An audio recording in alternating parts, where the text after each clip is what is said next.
Assalamu alaikum warahmatullahi wabarakatuh of class 7th students. Today we will see on your science in your science book on page number 64 stings of ants and bees and preserving milk for a short period. ये जो ants और bees होती हैं, चाहे honey bee हो कोई और B हो, जो कांटा डालती है इंसान के जिस्म में जिससे दर्द होता है, कि ये होता क्या है असल में.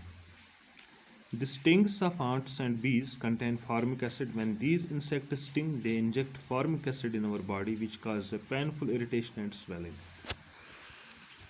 तो अक्सर हमने अपनी लाइफ में देखा है, when an insect stings you, जब एक कीड़ा, चाहे हनी बी हो या एंट हो, when it injects a sting in your body, ठीक है, they inject formic acid. A type of acid is injected into our body in the form of sting. यानी इस कांटे की सूरत में एक एसिड हमारी बॉडी में ये इंसेक्ट डालता है, और इस एसिड की वजह से इट काजेज पेनफुल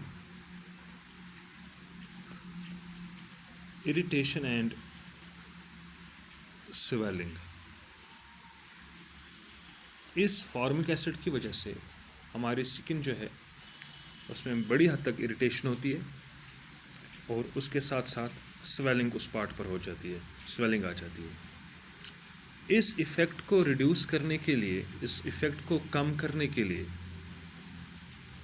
इस फॉर्मिक एसिड के इफ़ेक्ट को ख़त्म करने के लिए, उस एरिया पर जहाँ पर इस इंसेक्ट ने हमें काटा है इज़ रबड विद सोप और बेकिंग सोडा सोल्यूशन. तो इसका जो इमीडिएट ट्रीटमेंट है वो है कि हम उसको रब करते हैं विद सोप और बेकिंग सोडा सॉल्यूशन. ये क्या करता है, और एक और चीज़ आती है जिसे हम कैलामाइन कहते हैं. इसमें दीज सब्सटेंसेस, ये जो है चाहे सोप हो या बेकिंग सोडा सॉल्यूशन हो, दीज टू सब्सटेंसेस जो हैं दे न्यूट्रलाइज, जो आपने अर्लियर पढ़ा, neutralises the effect of formic acid, and to some extent,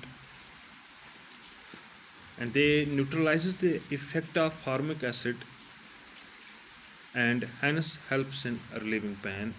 और इस तरह से इस एसिड का जब इफ़ेक्ट न्यूट्रलाइज होता है और वी फील रिलीफ, तो हमें आराम मिलता है. तो ये होता है वो स्टिंग, वो कांटा जो एक बी की वजह से हमारे जिस्म में आता है. असल में वो इंजेक्ट करते हैं through their sting formic acid या a type of acid which is called as formic acid. When it is injected into our body, a very painful irritation and a very painful irritation is caused, which is followed by swelling. After when this formic acid is injected, we at our home often we use the treatment of soap and baking soda. We rub the place where it has been injected with baking soda and soap. This baking soda and soap neutralizes the effect of the formic acid, and hence we feel a relief. This was about this sting of ant and bees. Similarly, how milk vendors protect their milk in hot summer season for a short period. Milk is brought to cities from the villages by the milk vendors. अक्सर हमने देखा है जो दूध वाला होता है उसके पास से दूर दूर इलाकों से गर्मी के मौसम में दूध पहुंचता है. क्योंकि गर्मी का मौसम होता है तो इस दूध में ऑलरेडी प्रेजेंट होता है, एक दूध में ऑलरेडी एक बैक्टीरिया प्रेजेंट है This bacteria is called as, and the bacteria present in the in this milk, इसको हम बोलते हैं,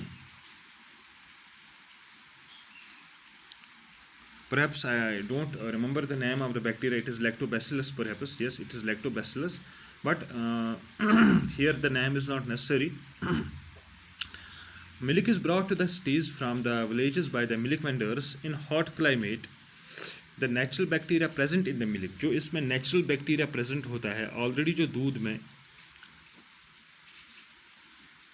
natural bacteria present होता है, it converts this milk into curd, thereby causing a great loss to the milk vendors. ठीक है. To prevent the ill effect of lactic acid bacteria, क्योंकि ये जो नेचुरल बैक्टीरिया है, मैं आपको फिर से समझाता हूँ, यहाँ पर मैं नए से समझाता हूँ, आप शायद, जो गर्मी के मौसम में हम दूध डालते हैं दूध वाले को, क्योंकि मौसम गर्मी का होता है, ऑलरेडी जो दूध में बैक्टीरिया, नेचुरल बैक्टीरिया प्रेजेंट होता है, lactus bacteria,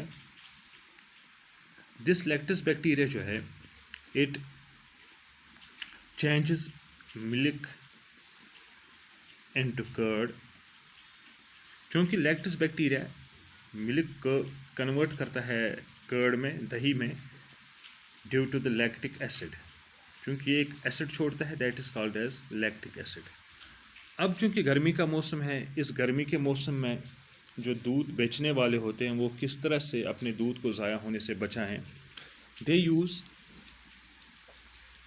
they add small amount of baking soda to the milk.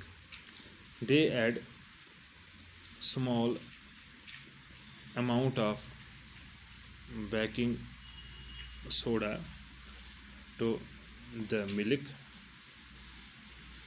ये बेकिंग सोडा जो ऐड करते हैं वो मिल्क को, इससे क्या हो जाता है, this baking soda neutralizes the effect of lactic acid. ये लैक्टिक एसिड जो ऑलरेडी छोड़ा है इस बैक्टीरिया ने इस दूध में, उसको न्यूट्रलाइज करता है, उसका इफेक्ट कम करता है, and hence milk does not curdle. Milk जो है दैट डजंट कर्डल, वो दही में तब्दील नहीं होता है. इस तरह से मिल्क जो है वो हम प्रिजर्व करते हैं.